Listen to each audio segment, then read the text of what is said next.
Bienvenidos a Musar, Centro de Estudios Bíblicos, un espacio online dedicado a profundizar en los principios de la verdad presente, colaborando con Dios en la predicación del Evangelio eterno en las últimas horas de la historia. Únete a nuestra comunidad y sé parte de un pueblo que se prepara para el pronto regreso de Jesús.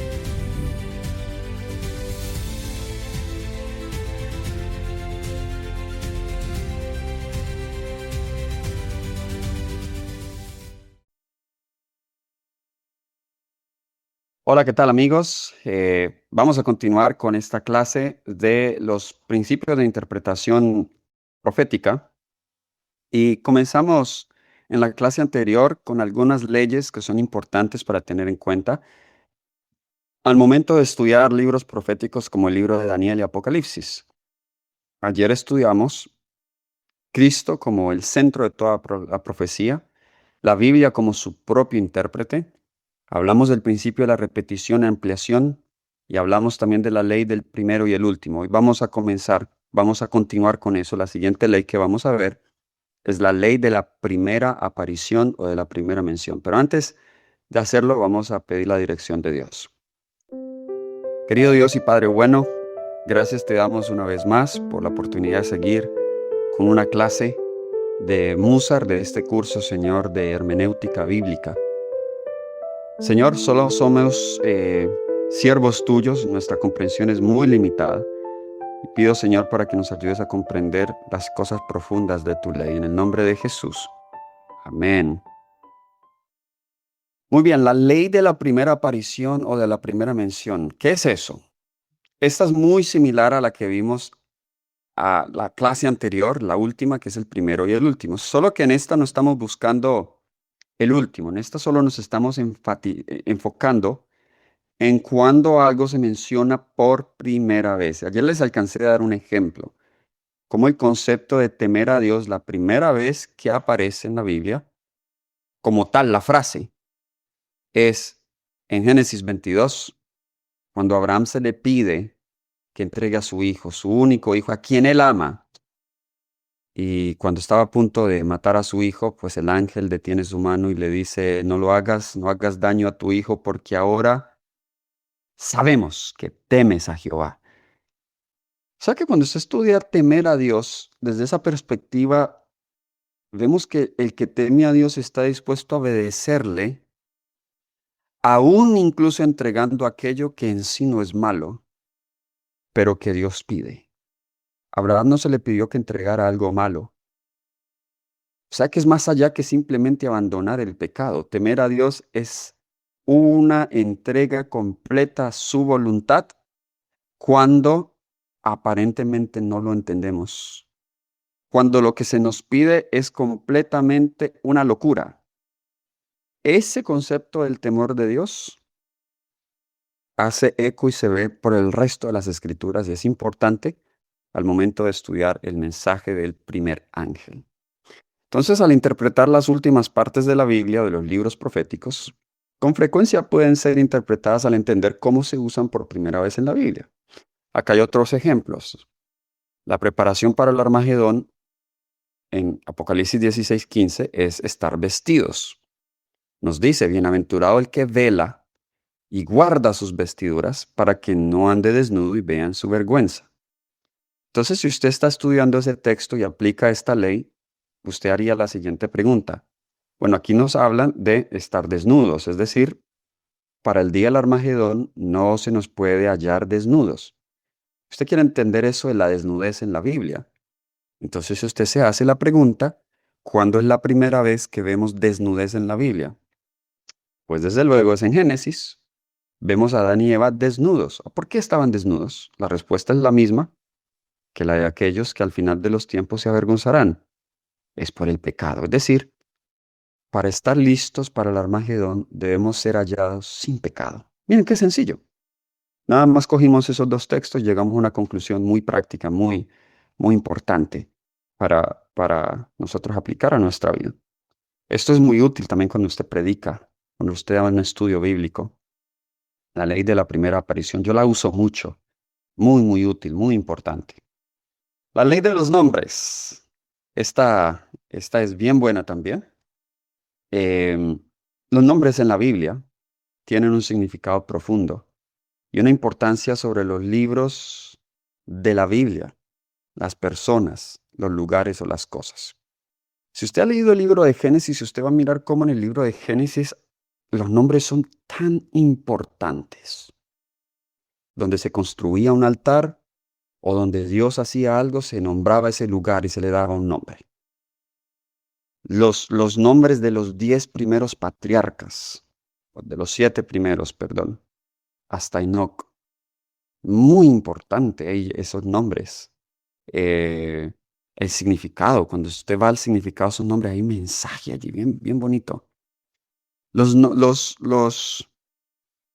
de lugares. Vamos a ver aquí algunos ejemplos. Los libros de la Biblia, cómo los nombres pueden ser o pueden ayudarnos a incluso discernir el tema de un libro. Y recuerdan que en las primeras clases hablamos del método inductivo, la importancia de eh, encontrar primero el tema, ¿cierto? Bueno, el libro de Daniel, este libro lleva el nombre de su autor, el cual establece el tema. Daniel significa Dios es mi juez. Dan es juzgar, Él es Dios y es el posesivo mi. Entonces Dios es mi juez. Y nosotros vemos que en Daniel cada capítulo se ve el concepto del juicio.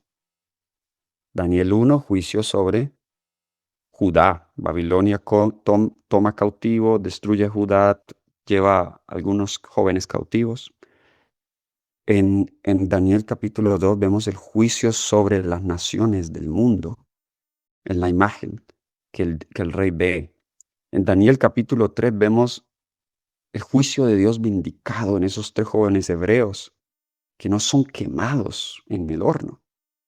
En Daniel número 4 vemos juicio sobre el orgullo de Nabucodonosor, cómo él se convierte bestia y Dios tiene que humillarlo. En Daniel capítulo 5, juicio sobre Babilonia, vemos la caída de Babilonia.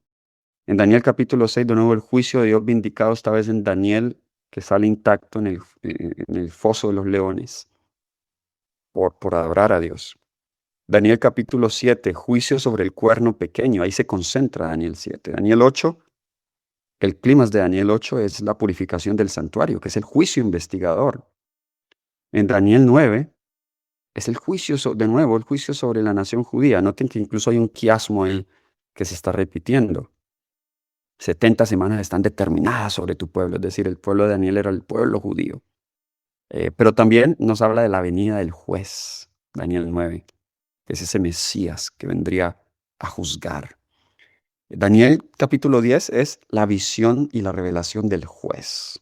Ese juez que se introduce en Daniel 9 ahora aparece con sus vestiduras sumos sacerdotales, como las vestiduras que el sacerdote se colocaba en el día de la expiación.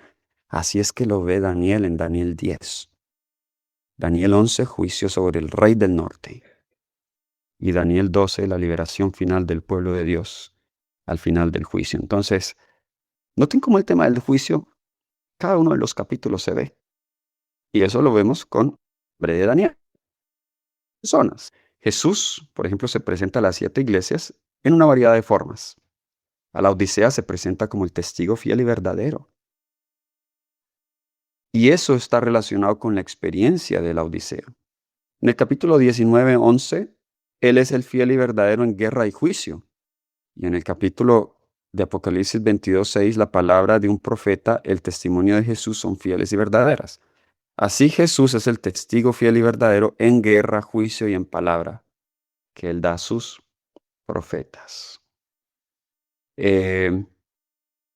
Muchos nombres en la Biblia todos los nombres en la Biblia tienen un significado. Y ese significado nos ayuda a entender mucho en cuanto a la persona que lleva ese nombre. Por ejemplo, una de las 2 hijas de Caín, de las descendientes de Caín, creo que una se llama Sila. Y uno de esos 2 se llama, el nombre significa ornamentos. Y cuando dice que los hijos de Dios vieron que las hijas de los hombres eran bellas, es una alusión a las joyas que usaban estas mujeres, que las hijas de Dios no usaban, y los vestales paganos y reveladores que estas mujeres usaban.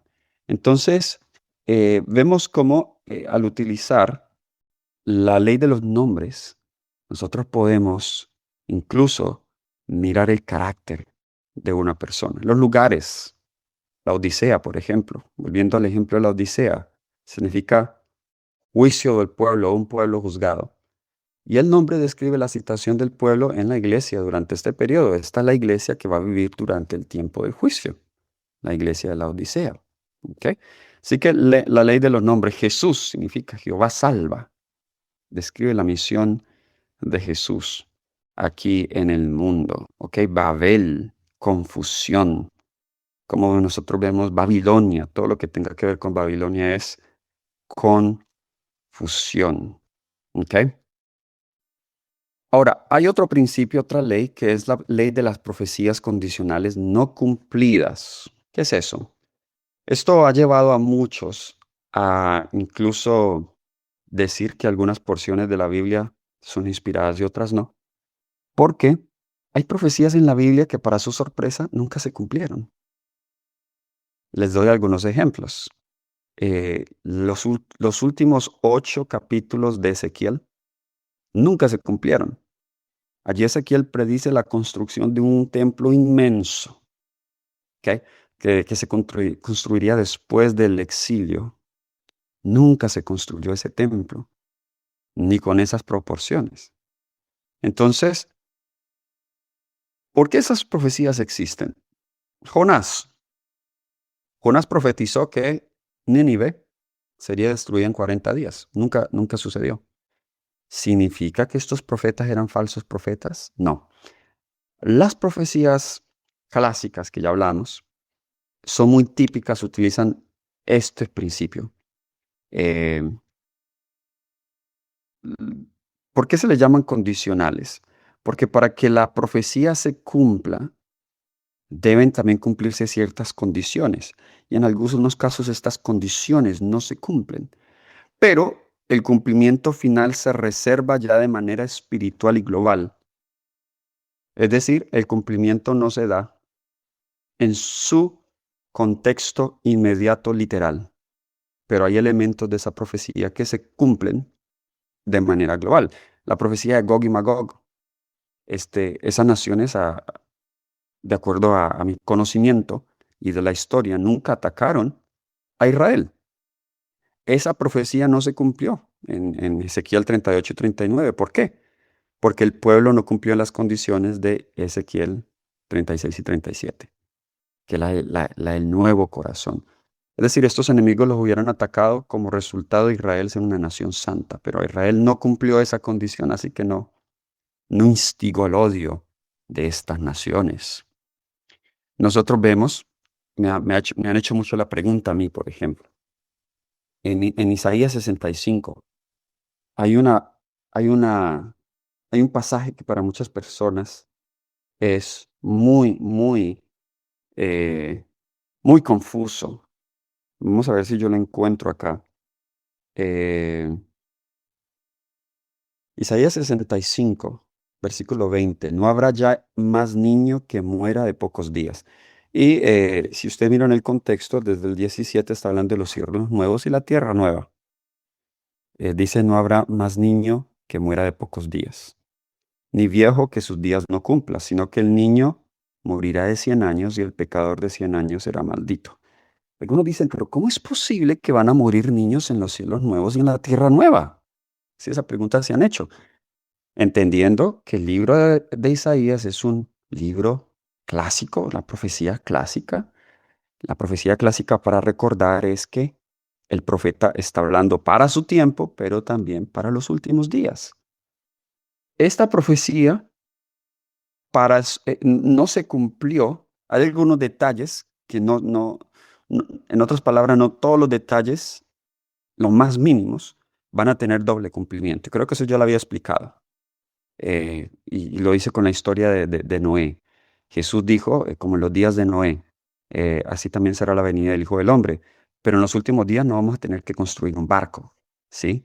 Entonces hay que mirar qué elementos se cumplen, qué elementos no. Bien, esta profecía de Isaías 65 tenía un cumplimiento inicial. Para los judíos, para el pueblo de Dios, los cielos nuevos y la tierra nueva no solamente era una realidad escatológica de los últimos días cuando Jesús viniera y pusiera fin al pecado, pero era una realidad temporal. Para ellos, los cielos nuevos y tierra nueva era cuando el Mesías viniera y reinara. ¿Ok? Eh, el primer advenimiento del Mesías, es decir, apuntando a la primera venida de Jesús. Bien, lamentablemente si Israel hubiese vivido a la altura de la ley de Dios y las leyes de la salud, ellos hubiesen sido la nación más longeva de la tierra. Ellen White, de hecho, tiene esa cita, el Ministerio de Curación. Si hubiesen seguido todas las leyes que Dios les dio en Levítico y en Éxodo. Así que gozarían de una salud tremenda que incluso las personas morirían de muchos años. Eso es lo que está diciendo este pasaje. En ese ambiente ideal, con un rey justo, mesiánico, Israel gozaría de prosperidad. Esos cielos nuevos y tierra nueva están apuntando al futuro glorioso de Israel si ellos hubiesen sido fieles a Dios aún en las leyes de la salud. Pero esa profecía nunca se cumplió con Israel. Otro ejemplo sencillo. Las 7 iglesias siempre utilizan esta expresión, al que venciere, y le hay una promesa, al que venciere. Vemos entonces la condición, ¿cuál es? Al que venciere. Vamos a otra ley de interpretación, y vaya cómo pasa el tiempo de rápido. Necesitamos ir avanzando un poco más rápido. La ley de contrastes. La ley de contrastes. Ya que la Biblia se interpreta a sí misma, puede que no haya una definición del tema u objeto involucrado, pero al observar el contraste entre el tema o el tópico, la definición se puede derivar. Por ejemplo, en la Odisea se dice que ojalá fueses frío o caliente. Ahora, no tenemos un texto que nos diga a nosotros claramente qué significa estar caliente, pero sí hay un texto que nos define qué es estar frío. En Mateo 24:12, Jesús dice, por haberse multiplicado la maldad, el amor de muchos se enfriará. Es decir, frío significa estar sin amor. Así que cuando usted le aplica la ley de contrastes bueno, de acuerdo a Jesús, caliente es lo contrario a frío. Si frío es falta de amor, entonces aplicando la ley de contrastes, caliente significa mucho amor. Los que son entonces fríos son así por la iniquidad. Lo opuesto de frío es caliente, así que frío es amar la iniquidad, entonces caliente es amar justicia. Eso obedece los mandamientos de Dios. Así que miren qué interesante, la ley de los contrastes. La ley de los números, no voy a quedarme aquí mucho tiempo, los números tienen significados en la Biblia, pero hay que saber cómo usarlos. La deidad, el número 3 es el número de la deidad, el número 6 es el número del hombre, el número 7 es el número de perfección, el número 8 representa resurrección, nueva vida, el número 12 el número de la iglesia. Esos son algunos de los ejemplos. Ley de la terminología. ¿Cuál es esta ley? Esta se aplica mucho al Nuevo Testamento. El Nuevo Testamento vemos que utiliza mucha terminología del Antiguo Testamento. De hecho, hablaba con alguien recientemente, una persona no trinitaria. Estamos hablando del engendramiento de Jesús. Estamos hablando de Hebreos 1, 5 y 6, donde el Padre le dice a Jesús, mi hijo eres tú, yo te he engendrado, y utiliza ese término engendramiento. Yo le decía a esta persona, ¿cómo entendía la audiencia de Hebreos ese término? ¿De dónde Pablo está citando? Pablo no se está inventando ese término, él lo está usando en el mismo contexto y la misma manera que el Antiguo Testamento lo usa. El Antiguo Testamento usa engendramiento, allí Pablo está citando Segunda de Samuel capítulo 7, donde Dios hace un pacto con David, que ese rey que se sentara en el trono de David sería el Hijo de Dios.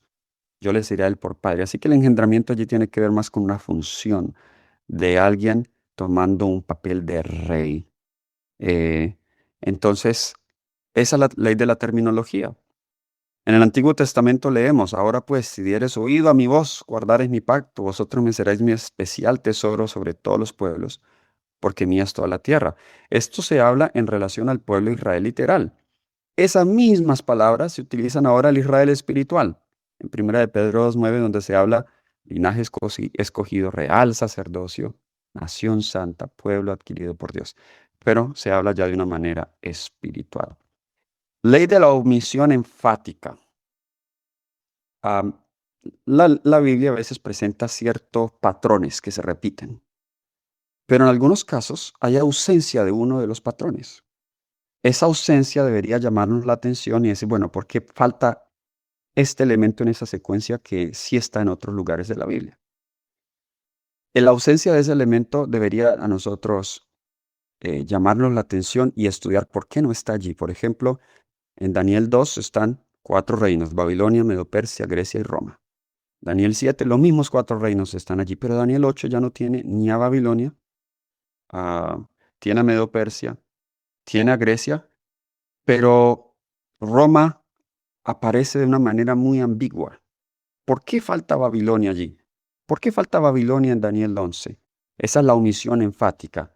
Hay un patrón que estamos ya acostumbrados, pero de repente algo falta en ese patrón.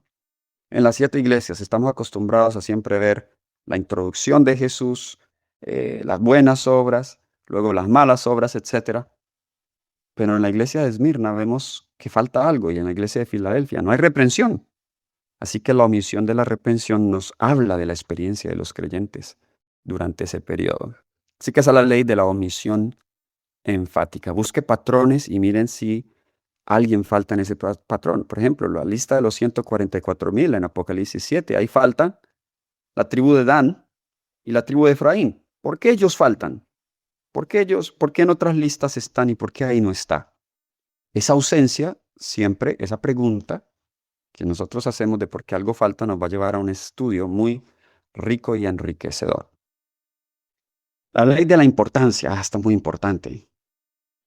Simplemente esta ley dice así: dé importancia a lo que Dios le da importancia. Si Dios dedica más tiempo a centrarse en un tema, así también nosotros. Algunos de nosotros nos dedicamos a temas que la Biblia no mucho menciona, pero para nosotros se convierte en el Evangelio. Para algunos el continuo se ha convertido en el Evangelio. La Biblia solo lo menciona una vez. Pero la Biblia menciona más acerca de Jesús y su amor, de su justicia. Allí debemos concentrarnos. Hablando de profecía, en los 4 reinos, ¿en cuál se centra más la profecía bíblica? En el último, en el romano. Tanto en Daniel 2 como en Daniel 7. En Daniel 7 se concentra más en el cuerno. Es decir, para Dios, Babilonia, Medo-Persia y Grecia tienen solo una importancia histórica, son importantes entenderlos, pero todo eso nos dirige a Roma. Ahí es donde Dios quiere que nos concentremos porque ese poder es el anticristo y tiene importancia especial para los últimos días. ¿Okay? La ley de la importancia. Ahora, para terminar, ¿cómo interpretar los símbolos correctamente? ¿Cómo saber cuál es el significado? ¿Cómo saber que no estoy forzando el significado de un símbolo? Bien, un símbolo es algo que significa o representa otra cosa.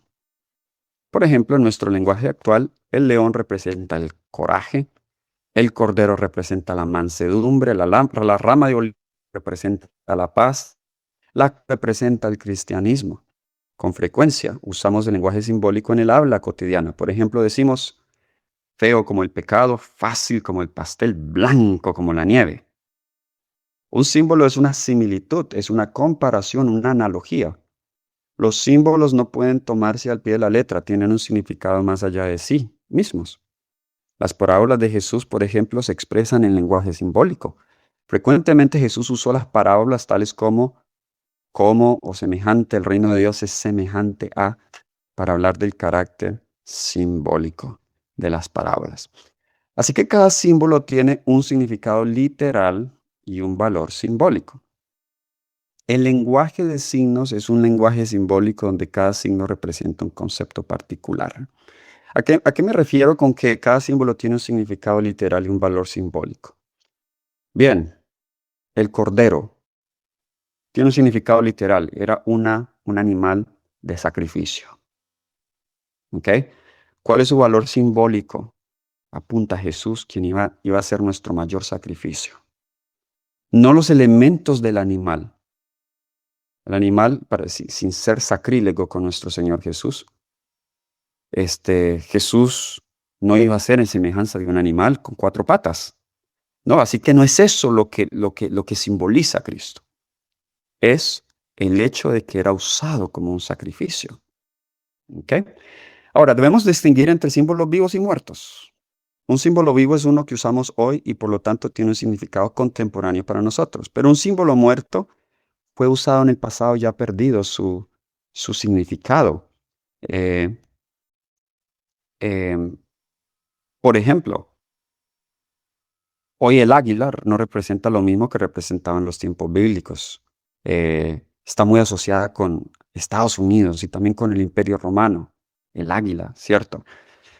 Así que vamos a mirar cómo nosotros interpretar los símbolos. Número 1, descubra la fuente original del símbolo. No vaya al Google, no vaya a un diccionario moderno, vaya al Antiguo Testamento, de donde todos estos símbolos se usan. ¿Cómo el Antiguo Testamento interpreta ese símbolo? Varios ejemplos.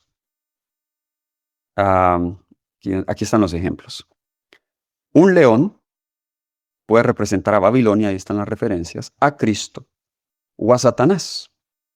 Hay veces que los símbolos representan varias cosas. ¿Cómo yo sé cuál aplicar? Bien, los símbolos son líquidos. ¿A qué me refiero que son líquidos? Ellos toman la forma dependiendo del contexto. Claramente en Daniel 7 vemos un león. Allí está hablando de naciones feroces, paganas, porque son bestias inmundas, que están luchando unas con la otra. No puede ser Cristo allí.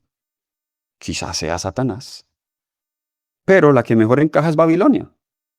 ¿Ok? Entonces, el contexto nos indica qué significado usar. El vino puede representar la sangre de Cristo, pero también la sangre de los impíos, o la doctrina verdadera o falsa. Una estrella puede representar a Cristo, a Satanás, a los ministros o al pueblo de Dios. La levadura puede representar el pecado o el rápido crecimiento de la iglesia bajo la influencia del Espíritu Santo. O falsas doctrinas, cuando Jesús le habla a los discípulos, cuidados de la levadura de los fariseos. El rey del norte es Dios, pero también es la falsificación del papado. El macho cabrío puede representar a Cristo, a Satanás o a un gran líder político como Alejandro Magno.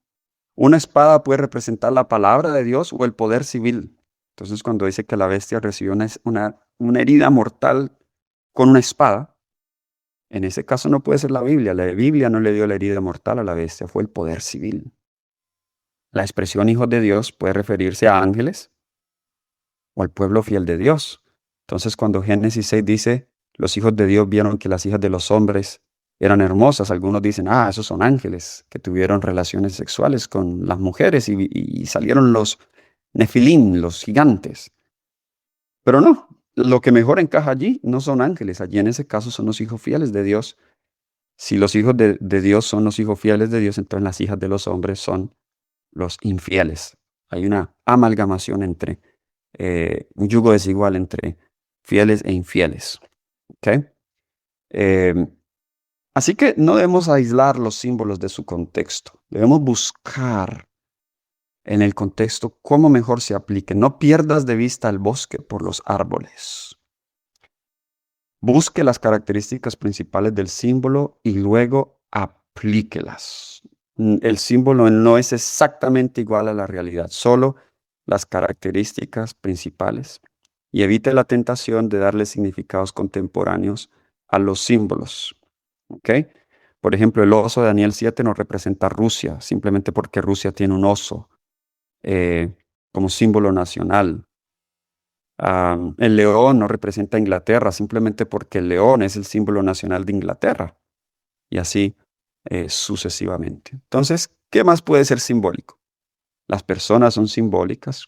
Una mujer representa una iglesia. Una mujer pura, una iglesia pura. Una mujer prostituta, una iglesia falsa. Balaán se usa en Apocalipsis 2:14, representando la apostasía, la idolatría y la fornicación dentro de la iglesia. Jezabel representa a una mujer apóstata. Elías, que se menciona de manera indirecta en Apocalipsis, representa a la iglesia remanente del tiempo final. Los números son simbólicos, ya hablamos de ellos. Las bestias son simbólicas de naciones, reinos e imperios. Los periodos de tiempo son simbólicos. Y aquí se aplica el principio de día por año, que encontramos en Números 14, 34 y Ezequiel 4:6 y otros pasajes. Es muy común encontrar periodos proféticos como 1260, 42 meses, 2300 días, 70 semanas, 3 días y medio. Ahora, asegúrese que son tiempos proféticos. Hay personas que ven tiempos proféticos donde no hay tiempo profético, como los 2520 años. Eso no es un periodo profético. Así que asegúrese, los periodos proféticos siempre son mencionados en detalle, específicamente. Usted sabe que ese es un periodo profético. No son mencionados de manera simbólica y ambigua. ¿Okay? Las cosas y objetos son simbólicos. Los colores son simbólicos. Blanco representa la pureza, la luz, la justicia. El azul representa la ley de Dios. El rojo, el sacrificio, la sangre de Cristo o el pecado también. El púrpura representa la realeza. El oro, el carácter. La fe también representa. El negro representa pecado, oscuridad, error o el poder de Satanás. Los lugares y las direcciones de la brújula son simbólicos. Sodoma y Egipto son símbolo de Francia. Israel y Jerusalén son símbolos del pueblo de Dios espiritual en los últimos días. Babilonia literal es símbolo de la Babilonia espiritual. El rey del norte y el rey del sur no representan poderes literales que están al norte y al sur, sino el rey del norte es Babilonia y originalmente el rey del sur es Egipto. En los lugares del compás, norte y este siempre son los lugares de Dios, pero sur y oeste son los lugares de Satanás. El sur es lo más profundo, las profundidades, y el oeste es donde comienza la oscuridad. Por eso son aplicados a Satanás. El norte es arriba, en el cielo, y el este es donde sale el sol, donde comienza la luz, símbolos apropiados de Dios. Las acciones son simbólicas. El acto de comer el libro pequeño, ese acto es simbólico, es acción.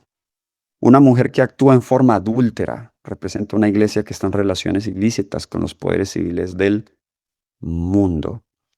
Así que, queridos, ya hemos hablado del santuario, como los símbolos del santuario son importantísimos para entender también la profecía bíblica y los libros de Daniel y Apocalipsis. Yo creo que hasta ahora ya hemos llegado. Finalmente quiero mencionar en breve esto. Los escritos de Ellen White son muy apropiados para interpretar algunos de estos pasajes proféticos también. Pero mi consejo es que usted primero vaya a la Biblia y resista la tentación de ir a los libros de Ellen White hasta que usted primero haya encontrado el significado con la Biblia misma. Luego vaya a Ellen White y va a ver si su conclusión fue correcta. Quizá ya le va a dar más detalles que usted no vio, o quizá ya va a corregir su conclusión. Así que bueno, queridos, gracias por participar de este curso. Este material les va a quedar para ustedes. Esta última clase sé que fue un poco más rápida porque había mucho material que cubrir, pero usted puede repetir este video y puede leer con detenimiento el material para que pueda entender mejor la importancia de usar estas leyes en la interpretación. Dios les bendiga. Vamos a concluir este curso con una palabra de oración. Gracias, Señor, te damos por estos maravillosos principios que nos has dado de interpretación bíblica. Señor, tenemos ahora la gran tarea delante de nosotros de seguir estudiando tu palabra, seguir interpretándola y aplicándola a nuestras vidas. Ayúdanos, Señor, a ser fieles estudiantes de tu palabra, que siempre vayamos con un corazón humilde, sin prejuicio, y que siempre seamos guiados por tu Santo Espíritu. Todo esto lo pido en Jesús. Amén. Dios los bendiga a todos.